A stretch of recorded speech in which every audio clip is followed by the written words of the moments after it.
अस्सलाम वालेकुम दोस्तों, मैं हूं शबान खालिद गोरिया और आज हम बात करेंगे ड्रामा सीरियल मेरा रब वारिस के एपिसोड नंबर 4 के बारे में। जिसके बाद मैं आपको इस ड्रामे की मुकम्मल कहानी बताऊंगा। तो अगर आप जानना चाहते हैं कि आखिर इस ड्रामे की कहानी कैसी होगी और इस ड्रामे का एंड क्या होगा तो प्लीज़ इस वीडियो को शुरू से लेकर एंड तक ज़रूर देखें। शुक्रिया। पहले बात कर लेते हैं आज लगने वाले एपिसोड नंबर 4 के बारे में। जैसा कि अब तक आपने देखा कि जब हारिस के घर वालों को पता चलता है कि हारिस और आयला की आपस में अंडरस्टैंडिंग है तो हारिस के घर वाले हारिस से बात करते हैं। वो हारिस से कहते हैं कि तुमने इतनी बड़ी बात हमसे क्यों छिपा कर रखी। आयला इन लोगों को बहुत पसंद है, इसलिए हारिस की वालदा इससे कहती है कि वह बहुत प्यार करती है तुमसे। जबकि दूसरी तरफ हारिस आयला से शादी नहीं करना चाहता है, इसलिए हारिस अपने घर वालों की ये बातें सुनकर फ़ौरन आयला से मिलता है ताकि वो उसे बता सके कि वो आयला से मोहब्बत नहीं करता। हारिस आयला से मिलकर उसे दो टोक बात बता देता है कि जिस तरह का लाइफ पार्टनर मुझे चाहिए तुम वैसी नहीं हो। आयला हारिस को समझाने की कोशिश करती है, जिस पर हारिस गुस्से में आ जाता है और आयला से कहता है कि तुम सिर्फ अपने बारे में सोच रही हो, मेरे बारे में नहीं सोच रही। मुझे नहीं है तुमसे मोहब्बत। जब ये बात हारिस के घर वालों को पता चलती है तो वो हारिस से बहुत ज़्यादा नाराज़ होते हैं। हारिस की बहन इससे कहती है कि खुद तो तुम्हें कोई लड़की पसंद आती नहीं और वैसे भी इतनी घटिया सोच के साथ तुम्हें कोई लड़की पसंद आएगी भी नहीं। हारिस की बहन इसे तंज करते हुए कहती है कि एक मशवरा दूं तुम्हें, आयशा से शादी कर लो। आयशा तुम्हारे लिए परफेक्ट मैच है, जिसके लिए मर्दों को फेस करने से उसका ईमान डगमगाता है। इसके बाद हारिस अकेले में इस बारे में सोचता है कि मैं और आयशा इम्पॉसिबल। लेकिन अभी हारिस शायद ये नहीं जानता कि वो जैसे ही आयशा को पहली नज़र देखेगा, पहली ही नज़र में उसे आयशा से बहुत ज़्यादा मोहब्बत हो जाएगी। इसके बाद आपने देखा कि आखिरकार वो सीन आ ही जाता है, जिस सीन का सबको बहुत बेताबी से इंतज़ार होता है। इस सीन में आपने देखा कि आयशा अपने ध्यान आ रही होती है, जबकि दूसरी तरफ से हारिस आ रहा होता है और वो अपने मोबाइल में मगन होता है। और इसी बेख्याली में हारिस और आयशा की टक्कर हो जाती है। इस टक्कर के बायस आयशा के चेहरे से नकाब उतर जाता है और यूं हारिस आयशा को देख लेता है और बस देखता ही रह जाता है। हारिस को पहली नज़र में ही आयशा से शदीद मोहब्बत हो जाती है और इसके बाद तो हारिस जैसे दीवाना हो जाता है। आयशा ने हारिस को पहले भी देखा होता है, इसलिए वो हारिस को पहचान लेती है। दूसरी तरफ हारिस को भी आयशा से मोहब्बत हो जाती है और वो आयशा से ही शादी करना चाहता है। लेकिन जब ये बात हारिस के घर वालों को पता चलती है तो वो हारिस की बात मानने से इनकार कर देते हैं, क्योंकि आयशा जैसी सादा और मजहबी लड़की को वो कभी अपनी बहू नहीं बनाना चाहेंगे। लेकिन आखिर इन लोगों को हारिस की जिद के आगे घुटने टेकने पड़ते हैं और वो इस रिश्ते के लिए राजी हो जाते हैं। जिसके बाद आप देखेंगे कि हारिस और आयशा की एक ही कमरे में दरमियान में पर्दा रखकर मुलाकात भी कराई जाती है, जिसमें हारिस आयशा के सामने अपनी मोहब्बत का इजहार करता है। हारिस आयशा से कहता है कि मैं उम्र भर के लिए आपका साथ चाहता हूँ, जिसके जवाब में आयशा कहती है कि मैंने ये फैसला अपने अल्लाह पर छोड़ दिया है। हारिस आयशा का हुस्न देखकर उसका दीवाना हो जाता है और इसी वजह से वो अपने घर वालों को किसी न किसी तरह मना ही लेता है। जिसके बाद आयशा और हारिस का रिश्ता तय पा जाता है। जबकि दूसरी तरफ आयशा का कज़न फैजी, जो कि आयशा से बहुत ज़्यादा मोहब्बत करता है, आयशा की शादी की बात सुनकर वो बहुत ज़्यादा टूट जाता है। फैजी अल्लाह ताला से फरियाद करते हुए कहता है कि या अल्लाह, अगर वो हारिस की मोहब्बत से वाकिफ़ है तो मेरी मोहब्बत से वाकिफ़ क्यों नहीं। फैजी बहुत ज़्यादा रोता और चीखता है, घर की चीज़ें इधर उधर फेंकता है और बहुत ज़्यादा तोड़ फोड़ करता है। लेकिन फैजी की माँ इसे मुसलसल समझाती हैं और अपनी कसम देकर इसे कहती हैं कि तुम आयशा को भूलने की कोशिश करोगे। वो अपनी माँ की कसम का ख्याल रखता है और कोई भी ऐसी हरकत नहीं करता जिससे आयशा की शादी में कोई खलल पड़े। इसके बाद आप देखेंगे कि आयशा और हारिस की शादी की मेहंदी की तकरीब करवाई जाती है। लेकिन हारिस की माँ, जो कि पहले ही आयशा को पसंद नहीं करती हैं, तकरीब के दौरान ही इन्हें गुस्सा आ जाता है और वो रस्म हिना की प्लेट फेंक कर वहाँ से चली जाती हैं। दुर्दाना बेगम का ये रवैया देखकर तकरीब में मौजूद तमाम लोग दंग रह जाते हैं।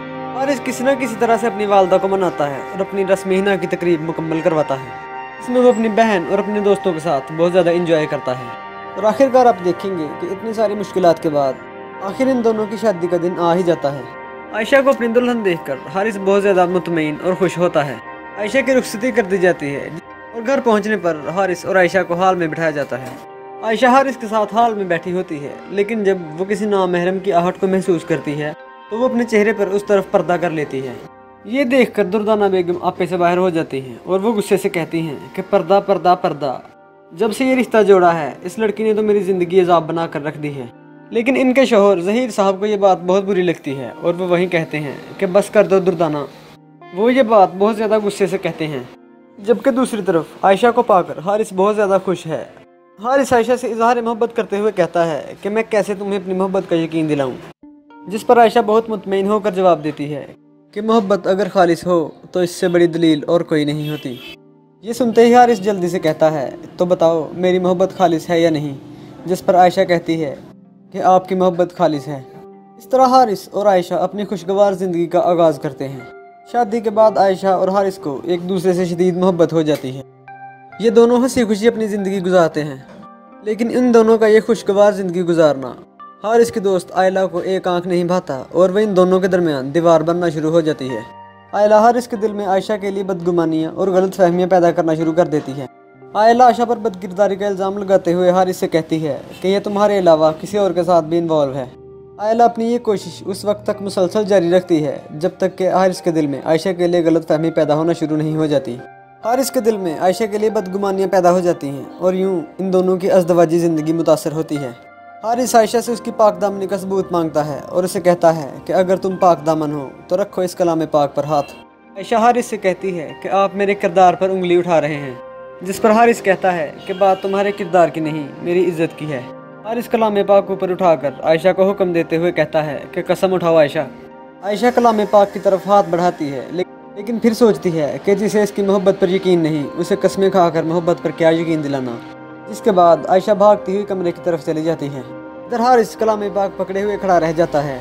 आयशा कसम नहीं उठाती, जिसकी वजह से हारिस सोचता है कि आयला सच ही कह रही थी। हारिस के दिल में आयशा के लिए ये बदगुमानियाँ इसे आयला के नज़दीक कर देती हैं, जबकि दूसरी तरफ आयशा कमरे में जाकर बहुत ज़्यादा रोती है और इसके दिल पर बहुत बुरी चोट लगती है। आयशा सोचती है कि जिस शख्स से मैंने इतनी ज़्यादा मोहब्बत की उसे इतने ज़्यादा एहतराम दिया, उसने बिना सोचे समझे मुझ पर ऐसा इल्ज़ाम कैसे लगा दिया। जबकि हारिस और आयशा के दरमियान पड़ी इस दरार की वजह से आयला की ख्वाहिश पूरा होना शुरू हो जाती है, क्योंकि हारिस को आयशा से नफरत हो जाती है और वह आयला के करीब होना शुरू हो जाता है। एक दिन तो आयशा को अपने सामने देखकर आयला हारिस के साथ ऐसी हरकतें करती है कि आयशा को हारिस से नफरत हो जाती है। आयशा को इस बात का एहसास दिलाती है कि हारिस उससे नहीं बल्कि मुझसे मोहब्बत करता है। इसके बाद आयला और हारिस के दरमियान फिर से अंडरस्टैंडिंग होना शुरू हो जाती है और आखिरकार आयला अपने मकसद में कामयाब हो जाती है, जिसके बाद ये दोनों एक दूसरे के साथ रातें गुजारने लगते हैं। एक दिन आयला और हारिस एक ही बेड पर लेटे हुए होते हैं, जबकि ऊपर से आयशा आ जाती है। हारिस आयशा के सामने बहुत ज़्यादा शर्मिंदा होता है, जबकि आयशा के दिल में हारिस के लिए नफरत और भी बढ़ जाती है। इसके बाद आयशा घर चली जाती है और वो अपनी और हारिस की उस वक्त की तस्वीर देखती है जब वो दोनों बहुत हंसी खुशी रहते थे। वो इस तस्वीर को देखती है और उन लम्हों को याद करके रोती है। इसी दौरान ऊपर से हारिस आ जाता है और वो आयशा पर गुस्सा करना शुरू कर देता है। हारिस आयशा से कहता है कि बंद करो अपनी ये ड्रामेबाजियाँ। तुम उन औरतों में से हो जो मर्द और औरत को एक साथ देखकर सिर्फ एक ही मतलब निकालते हैं। शर्म आती है मुझे तुम्हारी इस घटिया सोच पर। जिस पर आयशा हारिस से सवाल करती है कि अच्छा तो आप बताएं, आप रात के उस पहर आयला के साथ क्या कर रहे थे। ये कड़वा सच सुनकर हारिस को बहुत ज़्यादा गुस्सा आ जाता है और वो आयशा पर हाथ उठाने की कोशिश करता है। हारिस आयशा के जज्बातों का और उसकी मोहब्बत का बिल्कुल भी ख्याल नहीं करता और आयला से उसकी अंडरस्टैंडिंग यहाँ तक पहुँच जाती है कि एक दिन हारिस आयला को अंगूठी देकर इजहार मोहब्बत करता है। हारिस जब आयला को अंगूठी देता है तो आयला बहुत ही ज़्यादा खुश होती है और सोचती है कि वो अपनी साजिश में कामयाब हो गई है। आयशा के साथ होने वाली ज़्यादतियों का जब फैज़ी को पता चलता है तो वह हारिस के घर आता है और इसे समझाने की कोशिश करता है, लेकिन हारिस उसकी एक भी बात नहीं सुनता और उल्टा उसे कहता है कि आज के बाद इस घर की तरफ आंख उठाकर मत देखना। इसके बाद आप देखेंगे कि आयशा और हारिस का एक दफ़ा फिर से झगड़ा होता है। आयशा हारिस से कहती है कि मुझे अंदाज़ा ही नहीं हुआ कि आपकी तस्कीन के लिए मेरी मोहब्बत काफ़ी नहीं है, बल्कि मोहब्बत ढूंढने के लिए तो आपको बाहर मुँह मारना पड़ता है। जबकि हारिस के फेवर की वजह से आयला की हिम्मत इतनी ज़्यादा बढ़ जाती है कि वो आयशा को घर आकर कहती है कि हारिस तुम्हारे साथ होते हुए भी मेरा है। जबकि दूसरी तरफ आयशा, जो कि हारिस से बहुत ज़्यादा मोहब्बत करती है और उसकी मोहब्बत के आगे मजबूर है, आयशा हारिस से शिकवा करते हुए कहती है कि मैंने हमेशा आपके लफ्ज़ों पर यकीन किया, कभी भी आपके दिल में झांक कर नहीं देखा कि मोहब्बत के जिस हिसार में आपने मुझे बांध कर रखा था वो तो कब का टूट चुका है। आयशा की ये बातें सुनकर हारिस आयशा से कहता है, आयशा तुम्हारे लहजे की नफ़रत मेरी जान ले लेगी।